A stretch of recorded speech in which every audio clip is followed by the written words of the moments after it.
সেজন্যই তো আপনাকে চুপ করতে হবে। চুপ করতে হবে ভাই, আমার কথা কি করে শুনবেন না হলে? আমি একদম বরাবর শুরু থেকেই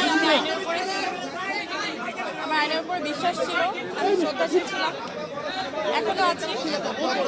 আর এই বিশ্বাস থেকেই আসলে আপনারা সবাই যেভাবে আমাকে সাপোর্টটা করেছেন একদম শুরু থেকে, আমার থেকেও আপনারা যে পেরেশানিতে ছিলেন সেটা দেখে আসলে আমার নিজের যত হয় না, নিজের একটু দুঃখ হলেও সেটা আসলে ঘুচে গেছে আপনাদের দুঃখ দেখে। Thank you. আমি আসলে এই ভালোবাসার প্রতি একদম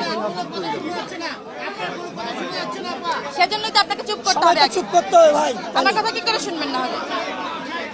বিচার নিয়ে কতটুকু আপনি ভাই এভাবে কথা বলা যাচ্ছে না। সাইলেন্স না হলে আপনারা বলেন তাহলে আমি এখানে শুনি। ভাই আমি দুঃখিত, এখানে আসলে কথা বলার মতো কোনো সুযোগ আমাকে দেওয়া হচ্ছে না, মানে আমি পাচ্ছি না আর কি, সরি।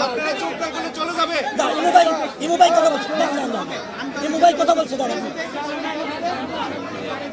বলেন।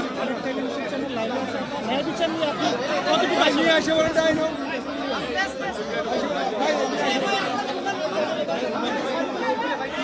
আসলে এই মুহূর্তে কোনো কিছুই বলার নেই। আপনাদের ভালোবাসা যেভাবে আমি কালকে থেকে যেভাবে আপনারা ভালোবাসা জানান দিয়েছেন আমাকে, এই ভালোবাসার প্রতি আমি আসলে সারা জীবন কৃতজ্ঞ থাকলাম। মানে আমি ব্লেসড আসলে এত ভালোবাসা যে আমি পেয়েছি। কিন্তু আমি একটা জিনিস বলতে চাই যে আমি আইনের উপরে শ্রদ্ধাশীল, আমার এই বিশ্বাসটা আমি আসলে একদম শেষ অবধি রাখতে চাই।